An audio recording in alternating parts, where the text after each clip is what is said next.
Now let us do one more problem on venturimeter. I'll read the question. A 30 centimeter by 15 centimeter venturimeter is provided in a vertical pipeline carrying oil of specific gravity 0.9, the flow being upwards. The difference in elevation of the throat section and the entrance section of the venturimeter is 30 centimeter. The differential U-tube mercury manometer shows a gauge deflection of 25 centimeter. Calculate 1. The discharge of oil, and 2. The pressure difference between the entrance section and the throat section. Take coefficient of discharge as 0.98 and specific gravity of mercury as 13.6. Okay, so here, unlike the previous question, the pipe is in the vertical position. So നമ്മൾ കഴിഞ്ഞ problem ഒക്കെ ചെയ്തപ്പം horizontal വെഞ്ചുറിമീറ്റർ ആയിരുന്നു. Pipe horizontal ആണ്, അതിനകത്ത് വെഞ്ചുറിമീറ്റർ horizontal ആയിട്ടാണ് connect ചെയ്തിരുന്നത്. പക്ഷേ ഇവിടെ പൈപ്പ് ലൈൻ വെർട്ടിക്കൽ ആണ്, അതിനകത്ത് വെഞ്ചുറിമീറ്റർ കണക്ട് ചെയ്യുമ്പോൾ വെഞ്ചുറിമീറ്ററും വെർട്ടിക്കൽ ഡയറക്ഷനിൽ തന്നെയായിരിക്കും ഇരിക്കുന്നത്. ഓക്കെ, അപ്പോൾ പൈപ്പിലൂടെ പോകുന്ന ലിക്വിഡ് എന്ന് പറയുന്നത് it is oil of specific gravity 0.9 and the flow is in the upward direction. The difference in elevation of the throat section and the entrance section. അപ്പോൾ നമ്മൾ കഴിഞ്ഞ ക്വസ്റ്റ്യനിൽ ഹൊറിസോണ്ടൽ വെഞ്ചുറിമീറ്റർ ആകുമ്പോൾ എന്താണ്, ത്രോട്ട് സെക്ഷനും ഇൻലെറ്റും ഒരേ പൊസിഷനിൽ തന്നെയാണ് ഇരിക്കുന്നത്. പക്ഷേ ഇവിടെ നമ്മൾ വെർട്ടിക്കൽ ഡയറക്ഷനിലാവുമ്പോൾ ആദ്യം എൻട്രൻസ് അല്ലെങ്കിൽ ഇൻലെറ്റ് വരും, ഇൻലെറ്റ് കഴിഞ്ഞിട്ട് ത്രോട്ട് വരും. അതായത് ഇൻലെറ്റിൻ്റെ പൊസിഷനും ത്രോട്ടിൻ്റെ പൊസിഷനുമായിട്ടൊരു വെർട്ടിക്കൽ ഡിഫറൻസ് ഉണ്ട്. ആ ഡിഫറൻസ് ആണ് 30 സെൻറ്റിമീറ്റർ എന്ന് പറഞ്ഞിരിക്കുന്നത്. The differential U-tube mercury manometer shows a gauge deflection of 25 centimeter. അപ്പോൾ ഇൻലെറ്റിൻ്റെയും ത്രോട്ടിൻ്റെയും ഇടയ്ക്ക് ഒരു ഡിഫറൻഷ്യൽ മാനോമീറ്റർ കണക്ട് ചെയ്തിട്ടുണ്ട്. അതിനകത്ത് ലിക്വിഡ് മെർക്കുറി ആണ്. അപ്പോൾ അതിനകത്ത് കാണിച്ചിരിക്കുന്ന ഡിഫ്ലക്ഷൻ എന്ന് പറയുന്നത് 25 സെൻറ്റിമീറ്റർ ആണ്. Calculate the discharge of oil and the pressure difference between the entrance and. അപ്പോൾ ഡിസ്ചാർജ് ക്യൂ കണ്ടുപിടിക്കാൻ, ഡിസ്ചാർജ് തന്നെയാണ് റേറ്റ് ഓഫ് ഫ്ലോ എന്ന് പറയുന്നത്. അപ്പോൾ റേറ്റ് ഓഫ് ഫ്ലോ ആണ് ഇവിടെ കണ്ടുപിടിക്കാൻ പറഞ്ഞിരിക്കുന്നത്. രണ്ടാമത്തെ പാർട്ടിൽ the pressure difference between the entrance and the throat. അപ്പോൾ എൻട്രൻസിനെ നമ്മൾ 1 എന്നും വിളിക്കുക, സെക്ഷൻ 1 എന്നും ത്രോട്ടിനെ സെക്ഷൻ 2 എന്നും വിളിച്ചാൽ P1 minus P2 pressure difference between entrance and throat section, അതും കൂടെയാണ് കണ്ടുപിടിക്കാൻ പറഞ്ഞിരിക്കുന്നത്. കോഎഫിഷ്യൻ്റ് ഓഫ് ഡിസ്ചാർജ് തന്നിട്ടുണ്ട്. കോഎഫിഷ്യൻ്റ് ഓഫ് ഡിസ്ചാർജ് എന്ന് പറയുന്നത് തന്നെയാണ് coefficient of വെഞ്ചുറിമീറ്റർ 0.98. Specific gravity of mercury is given as 13.6. Okay. അപ്പോൾ ഇവിടെ ഫസ്റ്റ് 30 സെൻറ്റിമീറ്റർ ബൈ 15 സെൻറ്റിമീറ്റർ വെഞ്ചുറിമീറ്റർ എന്ന് പറയുന്നുണ്ട്. അതിൻ്റെ മീനിങ് എന്തായിരിക്കും?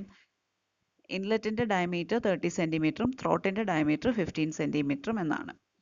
So D1 is equal to 30 centimetre or 0.3 metre. അപ്പോൾ അതിൽ നിന്ന് A1 നമുക്ക് കിട്ടും. D2 15 സെൻറ്റിമീറ്റർ ആണ്, അതായത് 0.15 മീറ്റർ. അതിൽ നിന്ന് നമുക്ക് A2 കിട്ടും. ഓക്കെ, ഇനി നമ്മൾ നേരത്തെ പറഞ്ഞ പോലെ വെർട്ടിക്കൽ വെഞ്ചുറിമീറ്റർ ആണ്, അതുകൊണ്ട് തന്നെ Z1നും Z2നും പ്രസക്തിയുണ്ട്. സോ H എന്ന് പറയുന്നത് P1 by rho g plus Z1 minus P2 by rho g plus Z2 ആണ്. Okay, or it is equal to X into SG by S0 minus 1. X എന്ന് പറഞ്ഞാൽ എന്താണ്? ഡിഫറൻഷ്യൽ മാനോമീറ്ററിലെ റീഡിങ് ഡിഫ്ലക്ഷൻ എത്രയാണോ അതാണ് X എന്ന് പറയുന്നത്. SG എന്താണ്? Manometric liquid ഏതാണോ അതിൻ്റെ സ്പെസിഫിക് ഗ്രാവിറ്റി. S0 എന്ന് പറയുന്നത് പൈപ്പിലൂടെ പോകുന്ന ലിക്വിഡിൻ്റെ സ്പെസിഫിക് ഗ്രാവിറ്റി. അപ്പോൾ എക്സിൻ്റെ വാല്യൂ 0.25, 25 സെൻറ്റിമീറ്റർ തന്നിട്ടുണ്ട്. So it is 0.25. SG is 13.6, S0 is 0.9 minus 1. So H value you will get as 3.53 meters of oil. ഓയിലാണ് പൈപ്പിലൂടെ പോകുന്ന liquid. So this H value will be in meters of oil, 3.53 meters of oil. ഇനി first part of the ക്വസ്റ്റനിൽ നമ്മളോട് കണ്ടുപിടിക്കാൻ പറഞ്ഞിരിക്കുന്നത് discharge ആണ്. So this is the equation Q is equal to CD A1 A2 root of 2GH by root of A1 square minus A2 square. CD തന്നിട്ടുണ്ട്, A1 A2 നമ്മൾ കണ്ടുപിടിച്ചു, Hൻ്റെ value നമ്മളിപ്പോൾ previous സ്റ്റെപ്പിൽ കണ്ടുപിടിച്ചു. സോ അതെല്ലാം കൂടെ സബ്സ്റ്റിറ്റ്യൂട്ട് ചെയ്യുമ്പോൾ you will get the value of discharge as 0.149 meter cube per second.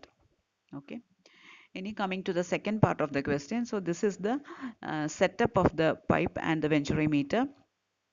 So this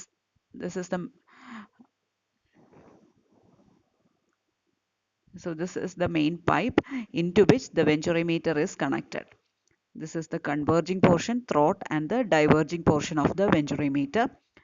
So this inlet is section 1 and this throat is section 2. The difference between inlet and throat, vertical height difference between inlet and throat is given as 30 centimeter and a manometer is connected between throat and inlet, and it shows a deflection of 25 centimeter. So this is written value is 25 centimeter. Okay. So now you are asked to find out the pressure difference between entrance and throat section. So entrance section is 1 and throat section is 2. You are asked to find out P1 minus P2. So H we have already found it as 3.53 meters of oil. As we are aware, H is equal to P1 by rho g plus Z1 minus P2 by rho g plus Z2. So this Z2 Z1 ഉം Z2 ഉം വരാൻ കാര്യം എന്താണ്? Vertical വെഞ്ചുറിമീറ്റർ ആയതുകൊണ്ട്. Z1 എന്ന് പറയുന്നത് first സെക്ഷൻ്റെ datum ഹെഡും Z2 എന്ന് പറയുന്നത് സെക്കൻഡ് സെക്ഷൻ്റെ ത്രോട്ട് സെക്ഷൻ്റെ ഡേറ്റം ഹെഡുമാണ്. അപ്പോൾ അത് രണ്ടും രണ്ട് ലെവലിൽ ഇരിക്കുന്നത് കൊണ്ടാണ് Z1 ഉം Z2 ഉം കൂടെ നമ്മൾ ഇൻക്ലൂഡ് ചെയ്യുന്നത്. So the difference is equal to 3.53 meters of oil. ഇനി നമുക്ക് തന്നേക്കുന്ന 30 സെൻറ്റിമീറ്റർ തന്നിട്ടുണ്ട്. 30 സെൻറ്റിമീറ്റർ എന്ന് പറഞ്ഞാൽ എന്തായിരുന്നു? ത്രോട്ട് സെക്ഷനും ഇൻലെറ്റ് സെക്ഷൻ തമ്മിലുള്ള vertical height difference, or in other words it is Z2 minus Z1 അല്ലെ. Z2 ആണ് മുകളിൽ വരുന്നത്, Z1 ആണ് താഴെ വരുന്നത്. So Z2 minus Z1 is equal to 30 centimetre or 0.3 metre. അപ്പോൾ ഈ ഇക്വേഷനെ ഒന്ന് റീഅറേഞ്ച് ചെയ്ത് എഴുതിയാൽ എന്ത് വരും? P1 by rho g minus P2 by rho g plus Z1 minus Z2 is equal to 3.53. അപ്പോൾ ഇവിടെ നമ്മുടെ കയ്യിലുള്ളത് Z2 മൈനസ് Z1 ആണ്. സോ ഇവിടെ നമ്മൾ ആ സബ്സ്റ്റിറ്റ്യൂഷൻ കൊടുക്കുമ്പോൾ here it will be minus 0.3 അല്ലേ. കാരണം ഇക്വേഷനിൽ Z1 മൈനസ് Z2 നമുക്ക് വാല്യൂ ഉള്ളത് Z2 മൈനസ് Z1 ആണ്. സോ ഇവിടെ സബ്സ്റ്റിറ്റ്യൂട്ട് ചെയ്യുമ്പോൾ അത് മൈനസ് 0.3 ആവും. റൈറ്റ് സൈഡിലേക്ക് പോകുമ്പോൾ അത് പ്ലസ് 0.3 ആവും. So P1 by rho g minus P2 by rho g is equal to 3.53 plus 0.3 it is equal to 3.83 meters of oil. അപ്പം നമ്മളോട് P1 by rho g minus P2 by rho g എന്ന് പറഞ്ഞാൽ എന്താണ്? It is the difference in pressure head. നമ്മളോട് കണ്ടുപിടിക്കാൻ പറഞ്ഞിരിക്കുന്നത് difference in pressure ആണ്. So P1 minus P2 will be equal to 3.83 into rho g. Rho എന്ന് പറയുന്നത് ഓയിലാണ്, of specific gravity 0.9. So 3.83 into 0.9 into 1000 into 9.81 33815.1 newton per metre square.